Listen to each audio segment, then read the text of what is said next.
Très cher Seigneur, je te demande de bénir ceux qui écouteront cette méditation de psaume 20, autant que j'ai été béni par ce psaume ces derniers jours.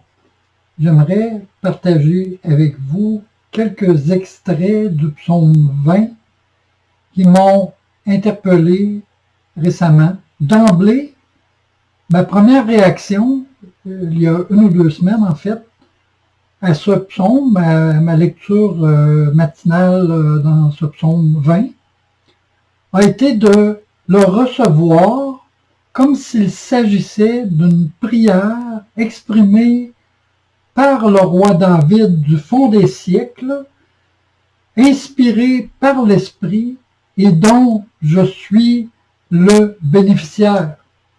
Alors, je trouvais très percutant la lecture de ce psaume, et je vous invite à adopter cette attitude de recevoir les paroles du psaume comme une prière qui provient du fond des siècles pour vous, une prière qui était inspirée par l'Esprit de Dieu. Alors voici les quelques versets qui m'ont particulièrement frappé. Que l'Éternel t'exauce au jour de la détresse, et que ta forteresse soit le Dieu de Jacob, que de son sanctuaire il t'envoie du secours, et que depuis Sion il t'apporte son aide. Ensuite, au verset 5, qu'il daigne t'accorder ce que ton cœur souhaite, qu'il fasse s'accomplir tout ce que tu projettes. Puis, au verset 7, je trouvais non plus une prière de David pour moi, mais une expression de la confiance en Dieu exprimée par David, à laquelle je m'associais, à laquelle je m'identifiais. Au verset 7, donc, nous lisons « Oui, je sais maintenant que Dieu soutient son roi. Je sais que Dieu soutient son roi qui a reçu l'onction. Il exauce les vœux et de sa demeure sainte. Il le délivrera par l'action de sa force. Aux uns, les chars de guerre, aux autres, les chevaux. Nous, notre confiance, nous la mettons en toi, Éternel, notre Dieu. » Et je me suis senti autorisé de prendre cette approche parce que l'auteur, il est écrit au tout premier verset, au chef de chœur, cantique de David. C'est un psaume écrit par David sous l'inspiration de l'Esprit de Dieu, et qui a une portée universelle jusqu'à nous maintenant, plusieurs milliers d'années plus tard. Et je me suis donc senti autorisé de m'approprier cette prière, et je vous invite, vous aussi, à vous approprier cette prière. Dans un premier temps, je me suis approprié tout ce qui, dans ce psaume, me semblait s'appliquer à moi et à ma vie. Dans un deuxième temps, j'étais très intrigué par la formulation du psaume. Pourquoi est-ce que David, qui a écrit ce psaume, ne s'exprime pas directement à Dieu dans la prière? C'était la question que je me posais. Et en lisant un commentaire de Treasury of David, les trésors du roi David, de la main d'un prédicateur des siècles passés, Charles Spurgeon, j'ai compris, et ce prédicateur affirme, que le psaume 20 était en fait un chant entonné par les troupes de David avant de partir à la guerre. Ce qui explique la tournure des formulations, parce qu'en fait, c'est le peuple qui prie pour son roi. C'est le peuple qui exprime ses souhaits à son roi dans la prière. Relisez le verset 2 dans cette compréhension, que l'Éternel t'exauce au jour de la détresse, et que ta forteresse soit le Dieu de Jacob. Et puis on arrive au verset 10, il est dit, Éternel, sauve notre roi, qu'il puisse nous répondre quand nous l'appelons à notre aide. Alors tout le psaume était une prière de la part du peuple pour que Dieu réponde au désir du roi, afin que le roi puisse répondre au peuple lorsque le peuple appelle à l'aide, appelle le roi à l'aide. Alors, cela m'a amené à une autre dimension que je trouvais très, très fortifiante. Si on parle de prendre ce psaume et de se l'approprier comme une prière, c'est que moi, bien sûr, je ne suis pas un roi. Au verset 10, Éternel, sauve notre roi. Je ne suis pas un roi.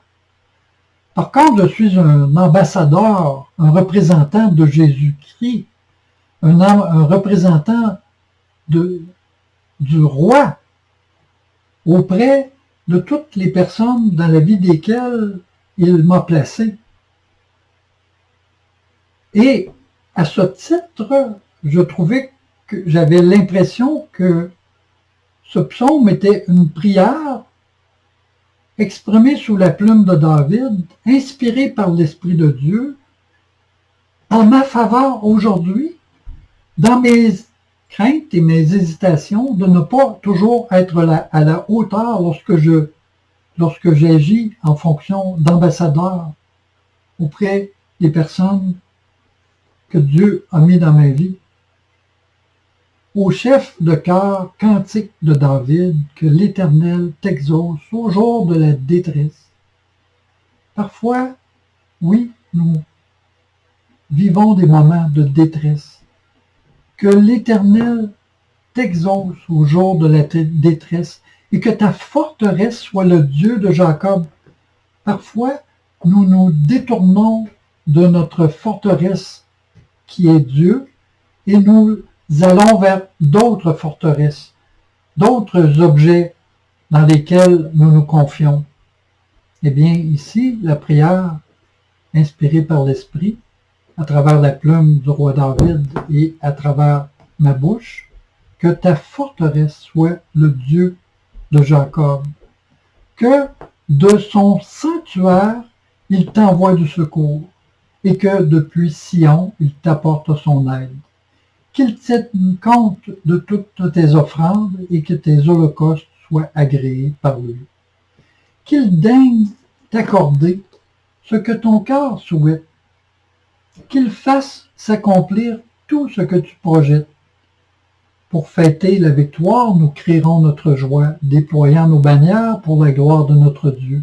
Que l'Éternel réponde à tous tes vœux. Oui, je sais maintenant que Dieu soutient son roi, qui a reçu l'onction. Il exauce les vœux de sa demeure sainte. Il le délivre par l'action de sa force. Aux uns, les chars de guerre, aux autres, les chevaux. Nous, notre confiance, nous la mettons en toi, Éternel, notre Dieu. Eux, ils fléchissent et ils tombent. Nous, nous restons debout et tenons fermement. Éternel, sauve notre roi, qu'il puisse nous répondre quand nous l'appelons à notre aide. Amen.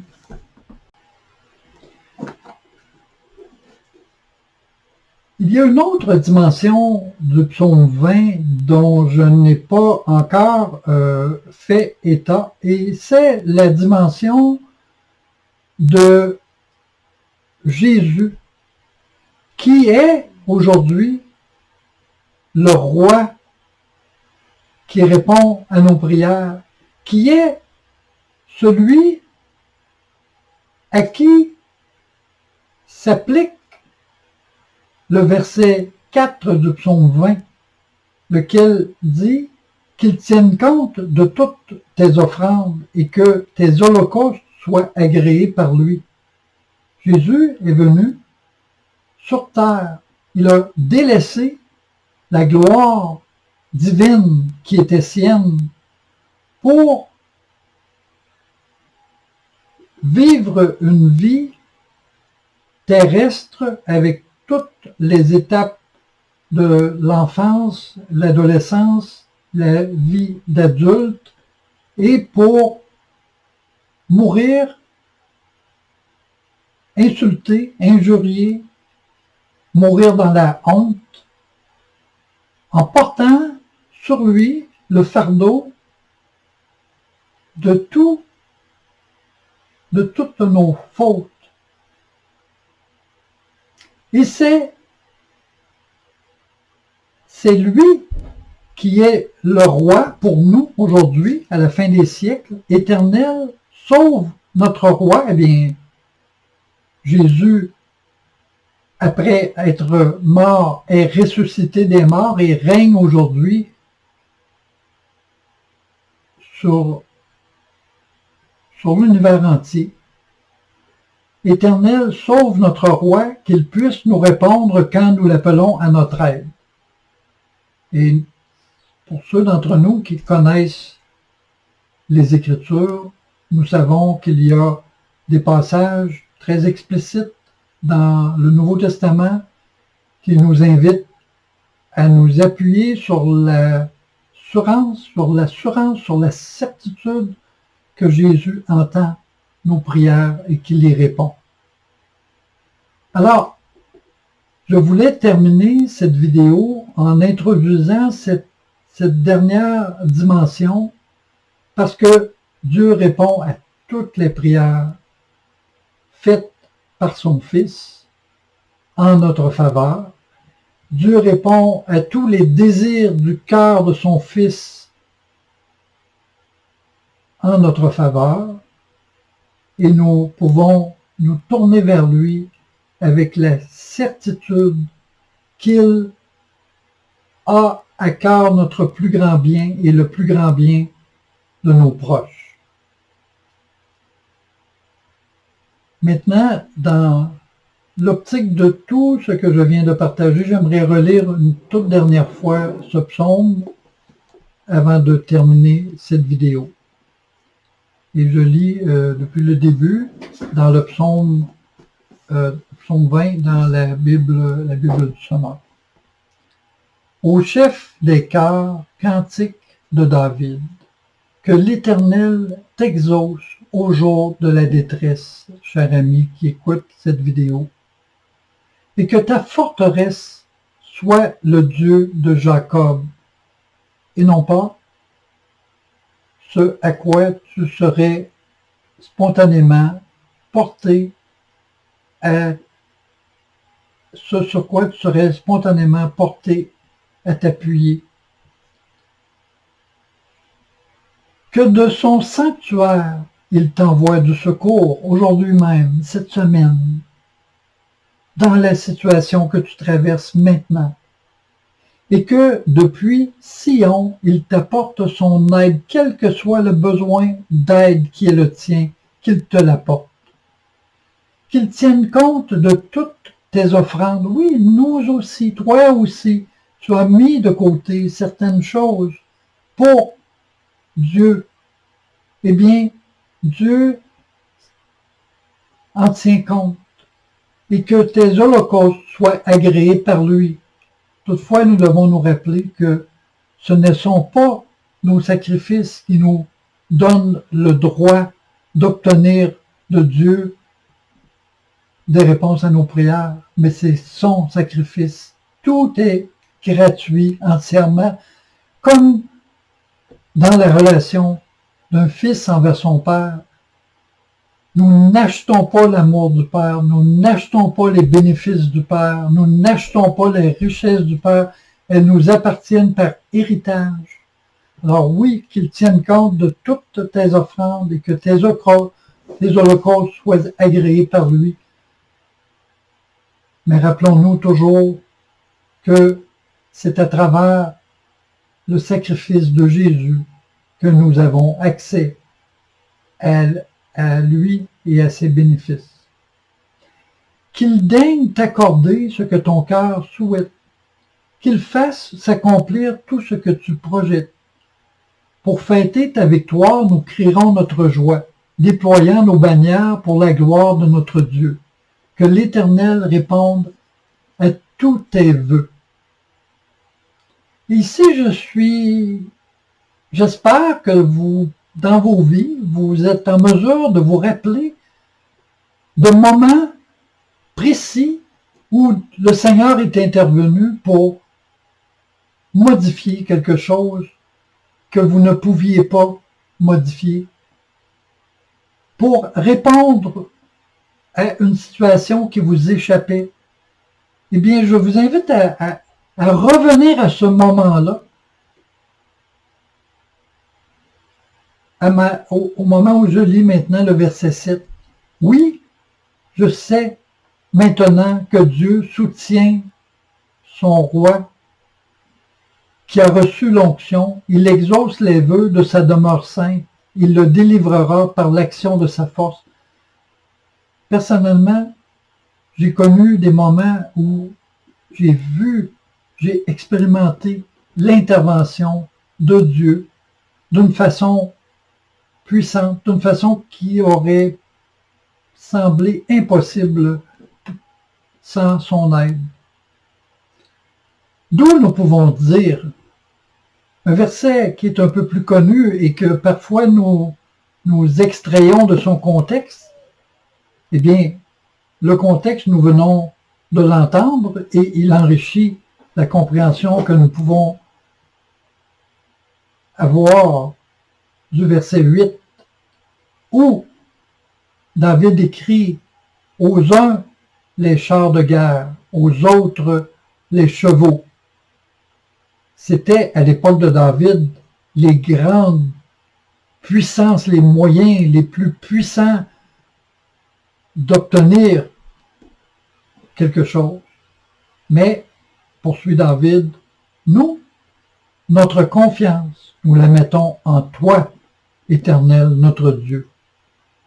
Eux, ils fléchissent et ils tombent. Nous, nous restons debout et tenons fermement. Éternel, sauve notre roi, qu'il puisse nous répondre quand nous l'appelons à notre aide.